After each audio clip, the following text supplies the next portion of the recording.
Damos pues entonces la bienvenida a nuestra invitada de la tarde de hoy, la doctora Cristina Balinotti. Bienvenida, Cristina, qué gusto tenerte con nosotros. El gusto es mío completamente. Muchas gracias por la invitación. Bueno, Cristina Balinotti, la doctora Balinotti, es experta en temas de psicología social y familia. Escritora y ensayista con 8 libros publicados. Es conferencista y fundadora de la Universidad de la Familia Ahora Sí, tema sobre el cual estaremos conversando. Y actualmente también es cofundadora del programa de conferencias de ayuda social junto a la Universidad Ana G. Méndez en el sur de la Florida. Bueno, Cristina, bienvenida. Iniciamos conversando sobre nuestro tema del día de hoy, la etiqueta y el protocolo de las relaciones familiares. Comparte con nosotros la importancia de ese tema. Bueno, es muy importante y tú sabes que forma parte del módulo número 10 del Plan de Estudios Universidad de la Familia. Ahora sí que otorga una licencia para recibirnos de padres. Algo tan importante en un mundo en que hay licencia para todos, menos para esta actividad que es tan crucial, tan nodal para la familia y la sociedad. Y entonces ese módulo 10 nos habla justamente de la etiqueta y el protocolo de las relaciones familiares. ¿Por qué es importante? ¿No? En una época tan tremenda en donde, que es la cultura posmoderna, tú sabes que la posmodernidad comenzó con la caída del muro de Berlín en 1969, y esta época posmoderna nos propone un corrimiento del proyecto colectivo al proyecto individual. Y entonces estamos allí solos en nuestras islas personales con el celular, de alguna manera sin conectarnos con la familia. Y entonces una de las áreas de la familia que sufre el impacto de esta cultura es la comunicación, ya sea verbal, gestual, de toda índole. No hay comunicación y si lo hay es disfuncional. Entonces, qué importante comenzar diciendo que los buenos modales empiezan en la familia, pero no me refiero a que es importante también enseñarles a comer bien, a sentarse, todas esas cosas que afectan las relaciones sociales, como decía la doctora Montessori. Sino enseñar a nuestros hijos, y empezando nosotros, a ser gentiles y corteses dentro de la familia. Utilizar esas frases tan habituales que usamos siempre en los ámbitos con los amigos, ámbitos sociales, con el trabajo. Bueno, por favor, me permitís, gracias. A veces no las usamos tampoco, ¿no?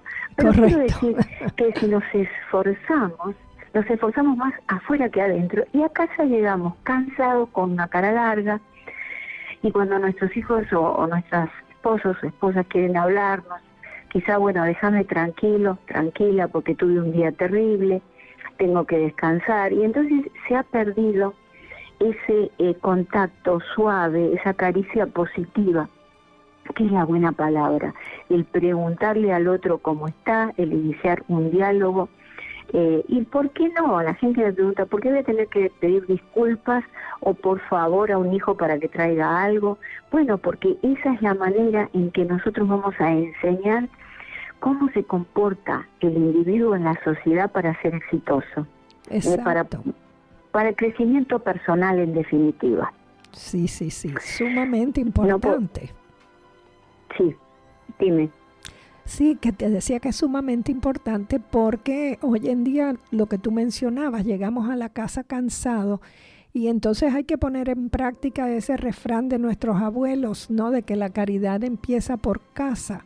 Pienso que es en el seno de la familia donde tenemos que hacer ese gran esfuerzo de vivir una vida de cortesía, como dice nuestro eslogan, ¿no? Cortesía y amabilidad. Eso no me puedo explicar por qué la gente tendría dudas en la importancia de pedir a su cónyuge, a uno de sus hijos, el por favor, ¿no? Y el gracias. Bueno, si tú ves, generalmente se habla mucho de ser cortés y los banners y los dibujos y toda la publicidad en torno a la cortesía, se refiere a la cortesía fuera de la casa. Pero resulta que la cortesía dentro de la casa es lo más importante que existe. Primero porque, y esto lo voy a hablar durante el congreso del martes próximo, que luego hablaremos, existen una serie que he descubierto desde la medicina, que existen una serie de cambios fisiológicos en la persona cuando trata bien al otro que ama y cuando el otro que ama lo trata bien a uno. Entonces ya los beneficios no solo se extienden al área social, sino que se extienden al área psicoemocional, inclusive al área del cerebro, porque sabemos desde la plasticidad cerebral, y entonces todas estas conductas, si empiezan en el seno del hogar, vamos a poder trasladarlas con mucha facilidad, casi automáticamente a la sociedad. Por otro lado, Vygotsky, que fue el impulsor de la teoría socioeducativa, nos dice que el individuo aprende por el ejemplo, la imitación y la observación de los otros. Es decir, es poco lo que nosotros podemos integrar en cuanto a educación en las palabras. Lo que nos educa son los hechos, son los hechos, los ejemplos. Sin lugar a dudas. De ahí que los padres tenemos que, de alguna manera, desarrollar lo que se llama la autoridad experta, ¿no? Esa asertividad, ser asertivos. ¿Y qué quiere decir asertivos? Bueno, asertivos es iniciar la conversación con el hijo que trae siempre malas notas y que tiene problemas, diciéndole, hijo, yo reconozco tu esfuerzo y te agradezco realmente el esfuerzo que estás haciendo porque te veo estudiar, te veo comprometerte. Hay cosas que a veces uno se esfuerza y salen mal, pero yo te quería sugerir de qué manera podés hacerlo, cambiar esta estadística de tus notas. Vale decir que es una de cal y otra de arena. Al padre asertivo no le da el sermón al hijo y le grita y le dice sos un inútil y no estás haciendo nada o qué te pasa de manera conminativa, sino que empieza una suerte de conversación motivadora y autoafirmadora del hijo, en el cual el hijo se empieza a sentir observado por el padre, querido por el padre, y entonces quiere iniciar ese diálogo, obviamente jerárquicamente, ¿no? Porque es el padre, no es el amigo. Exacto. Pero eso es importante hacerlo, la autoridad experta, la empatía, decirle yo también pasé por estas cosas cuando era joven. Y eso facilita la apertura de un cerebro que sabemos muy bien que está en pleno desarrollo, el cerebro adolescente, el cerebro de los niños. Correcto. Si no se cierran, y sabemos que los adolescentes son como una cajita de seguridad cuya combinación desconocemos. Tenemos que encontrar ese camino para que ellos se conecten con nosotros, nosotros con ellos, pero no puede ser por la vía autoritaria, tampoco por la vía de ser el amigo del hijo. Exacto. Digamos que ahí no enseñamos nada. Entonces, de nuevo, este es un módulo muy importante, es el módulo número 10 del Plan de Estudios Universidad de la Familia Brasil, y es la primera vez que se habla, y yo lo empecé, escribí en uno de mis libros, de más de 6 hacia la belleza de la familia, y es la primera vez que se habla de la cortesía y el protocolo en la familia. No es enseñar, que es muy importante, por ejemplo la tarea que tú haces, es muy importante enseñar los buenos modales sociales. No sabemos realmente con quién en la vida se van a encontrar nuestros hijos ni nosotros mismos. Tienen que saber comer bien, expresarse bien, todo eso es fundamental, cómo tratar a las diferentes jerarquías, a los mandatarios, a los embajadores, todo eso es muy importante. Pero, digamos, que el impulso o la tierra fértil para que esto otro, lo que estamos hablando que es tan importante, se desarrolle en la sociedad, es que los niños ya se traten bien entre hermanos y traten bien a los padres y observen que los padres se tratan bien entre ellos. Ajá, eso es que muy no importante. se insultan, Exacto, eso estábamos comentando, exacto. Hay que vivir ese ejemplo. O sea, ese comportamiento de padre asertivo, de cónyuge cortés, es lo que nos lleva a una convivencia sana y respetuosa, ¿no? Y eso es lo que tú estás indicando que será lo que genera una niñez que tiene valores y principios. De ahí podemos construir los temas específicos del protocolo y la etiqueta y comportamiento en momentos y lugares específicos. Pero la base tiene que ser ese comportamiento que nos lleve a una convivencia familiar sana y respetuosa. Yo, tú sabes, en 25 años de práctica, yo he visto realmente cosas bastante notables, como padres que le quieren enseñar a los hijos, sentate bien y le pegan, por ejemplo.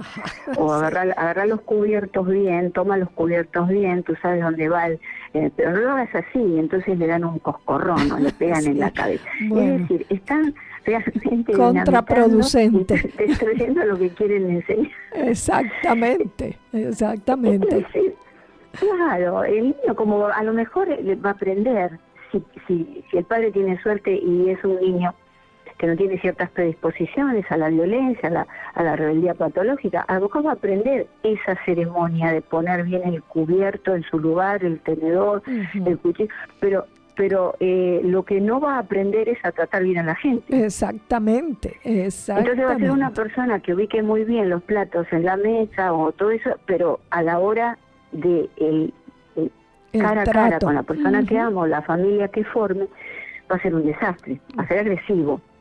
Porque de nuevo ha tenido un padre agresivo. Exacto. En este ejemplo. En este ejemplo. Exactamente. De modo que la importancia de esto nunca se puede estrechar lo suficiente, ¿verdad? Sobre todo en esta época, como te decía al comienzo, del proyecto individual, donde hay verdades individuales.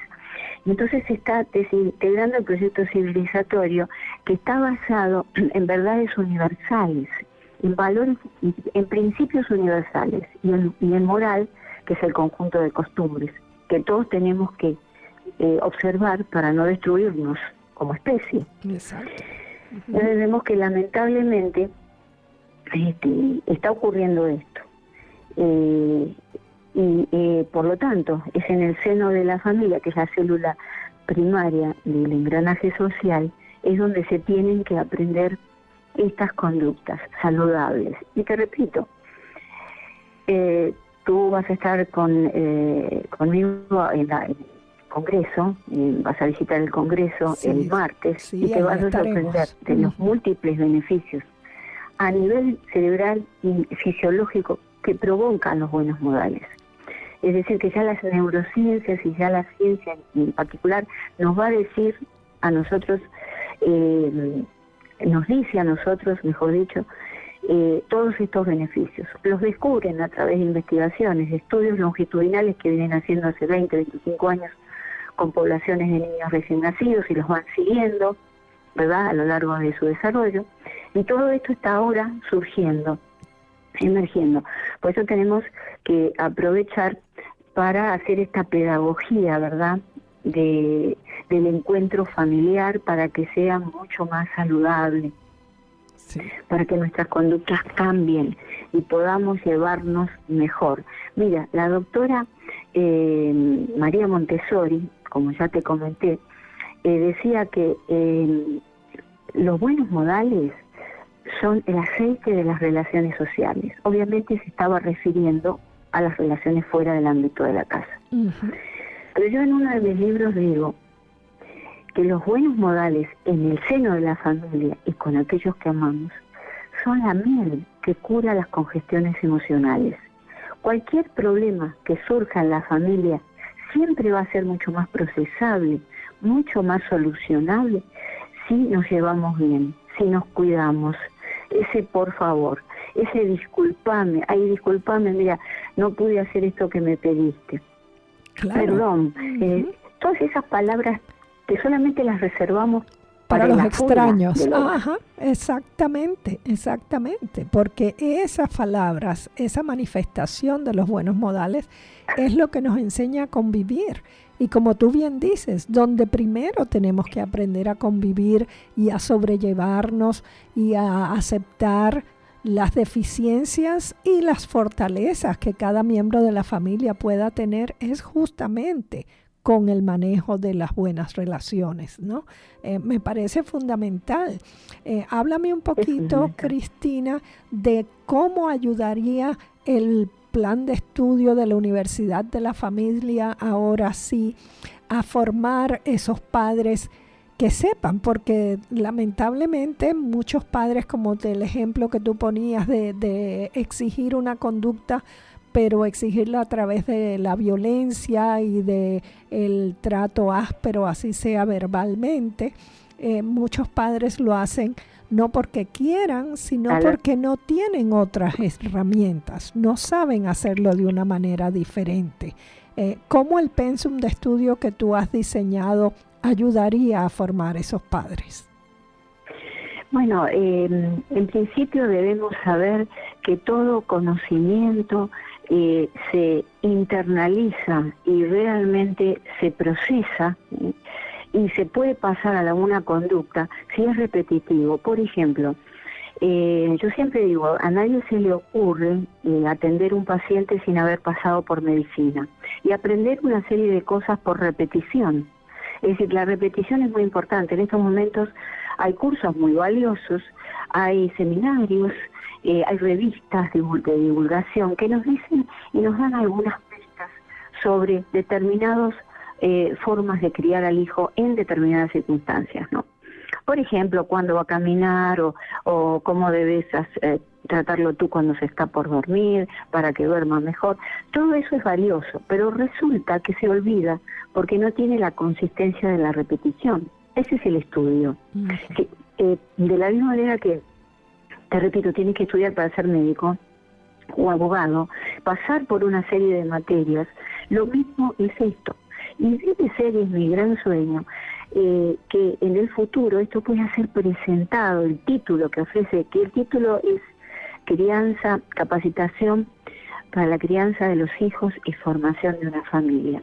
Este es un título que debiera ser presentado antes de casarnos en el registro civil.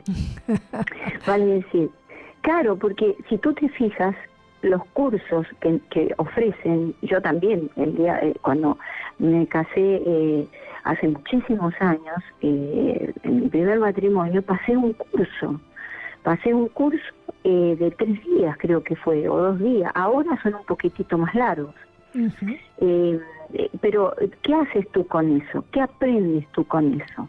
Más que pasar un momento agradable, que es la antesala de ese matrimonio, ¿no? Como tantos otros momentos agradables. Correcto. Antesala de la boda. Entonces, es importante. Y segundo es que despierta el pensamiento crítico. Tú vas a coincidir conmigo que en el área que más necesitamos el pensamiento crítico, la reflexión, es en la crianza de los hijos, para poder tomar decisiones mejores. No estoy diciendo que vamos a la perfección no existe, siempre nos vamos a equivocar como padres, pero vamos a tener un conocimiento mayor, vamos a tener lo que yo llamo una epistemología de la familia. La epistemología es el estudio del conocimiento, tenemos que tener un conocimiento profundo, ¿no?, de cómo conocer a nuestros hijos, porque si no, como vamos en esta sociedad, vamos a estar muy desarrollados tecnológicamente, muy desarrollados a nivel científico, pero nosotros vamos a ser simples robots al servicio de aparatos digitales. Exacto. Y esto ya se está viendo lamentablemente. Se ha cortado la comunicación sana, más allá de los buenos modales que ya no existen dentro de la familia. Se ha cortado la comunicación verbal. Tú sabes que comunicar viene del latín comunicare, que significa unir, compartir. Y yo digo que por una relación distante, con otro término, viene de comulgar también. Exacto. Vale decir que yo comulgo con mi familia cuando me comunico con ella. ¿Y cuál es el altar de esa comunicación? Es la cena familiar. Exacto. O la comida. Sí, la comida. Estamos ahí. Es una religión la familia, es algo que nos trasciende, es algo que nos lleva a no mirar nuestros propios egoísmos personales o necesidades, sino que miramos el todo, eso que nos trasciende, el cuerpo de la familia, el sistema de la familia. Todas estas cosas parecen naif o románticas, ¿verdad? Pero sin embargo, este es un mundo tan pragmático, manejado por el dinero, que necesitamos traer del pasado al presente, inclusive inaugurando también nuevas estrategias para educar mejor a nuestros hijos. Pensemos que estos hijos que están correteando por nuestra casa, o el adolescente que está allí haciendo su tarea o con su computadora, puede ser el presidente del futuro, el presidente de los Estados Unidos. Sí, señor. Sí, señor. Entonces, ¿qué estamos haciendo con ellos? ¿Cuál es la base moral y los principios que le estamos dando? Tenemos que estudiar esta carrera que es de un año, nada más 45 semanas, 3 niveles, 15 módulos. ¿Módulos qué son? Son 15 cursos de 3 semanas. Muy simples para comprensión, con todos conocimientos bajados a la tierra, muchos videos, muchos ejercicios interactivos, role-playing y todas cosas que van a ayudar a los padres a disfrutar de una parentalidad mejor. Porque a veces hay mucha nerviosismo, mucha ansiedad, que es la enfermedad de nuestro tiempo, es la base de muchos trastornos psicológicos, la ansiedad, porque llega un hijo y no sabemos qué hacer con él. Exacto. Qué miedo. ¿Y ahora qué hago? Exacto. ¿Y ahora qué hago? Y cuando llegó la adolescencia, peor. Y ahora me empezó a contestar. ¿Qué es lo que hago? Y entonces, como no sé hacer nada y me lleno de frustración, le doy un sopapo. Exacto. O por ahí le grito. Exactamente, exactamente. Claro, pero lo que estaba comentando, claro, y los niveles de angustia que ya llega esa madre o ese padre que llega a la casa ya con un nivel de angustia altísimo, de problemas laborales, del tránsito, de todo, y llega a la casa y entonces ve ese niño o ese adolescente que no le hace caso o que tiene los headphones puestos y lo ignora, o está con el celular en la mano y ni levanta la vista. Pues bueno, obviamente lo que se va a suceder es exacerbar esa angustia y esa frustración, y el que la paga es el más débil del eslabón, ¿no? Y es ese niño. Ese es el problema. Exacto, eso mismo, claro, es la frustración. En cambio, si nosotros estamos unidos de un conocimiento, que son herramientas. Bueno, mi hijo entró en la adolescencia. Yo sé que va a manifestar estas conductas, va a ser un rebelde, bueno, perfecto. Yo tengo como una caja de herramientas, entonces la abro y saco la herramienta adecuada y sé cómo voy a manejarlo en determinadas circunstancias. Correcto. Y sé cómo determinar, por ejemplo, si es un chico alegre o tiene algún trastorno. Por ejemplo, la depresión en los niños pequeños se manifiesta con alegría, a lo mejor con hiperactividad. Entonces, y uno dice, ay, bueno, el nene está, qué bien, me salió muy vivaracho, muy alerta, mira cómo juega, y de pronto el chico está teniendo un trastorno. Dice, ¿cuántas cosas que tenemos que saber? Claro, claro. Necesitamos por ejemplo, esa información. Que el adolescente es un rebelde con causa, entonces está rebelde. Bueno, necesita desarrollar la rebeldía adaptativa. ¿Esto qué quiere decir? Que se tiene que adaptar de ser un niño a pasar a ser un adulto. Exacto, ese proceso. Que se tiene que adaptar a ver que sus miembros, los zapatos, los pies, los brazos crecen de un día para otro. Todos esos cambios que tiene a nivel hormonal también lo llevan a ser un rebelde con causa. Tenemos que comprender. Exacto. No gritar como el libro dice, socorro, tengo un hijo adolescente. Cuando nosotros tenemos esas herramientas, estamos más tranquilos y decimos, no importa, yo esto lo voy a poder manejar. Exacto. Y sí, también detectar si no lo puede manejar más, que tiene que pedir ayuda, ¿verdad? Profesional. Saber que tiene que recurrir a un especialista, a un experto. Bueno, esto da para mucho, para continuar conversando, Cristina, pero ya concluyendo, dime, ¿vas a estar en el Congreso de Eduacción la semana próxima?